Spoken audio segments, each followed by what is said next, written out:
नमस्कार, आपण बघत आहोत धुमाकूळ महाराष्ट्र न्यूज नेटवर्क, आवाज जनतेचा। वसमत शहरातील मोकाट कुत्र्यांचा बंदोबस्त करण्याची मागणी।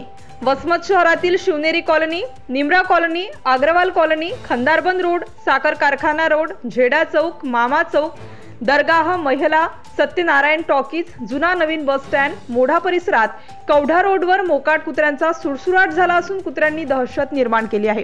या परिसरात 10 ते 15 कुत्रे एकत्र फिरत असून आक्रमक पवित्रा घेत अभाल वृद्ध, महिला, बालके यांच्या दहशतीत आहेत।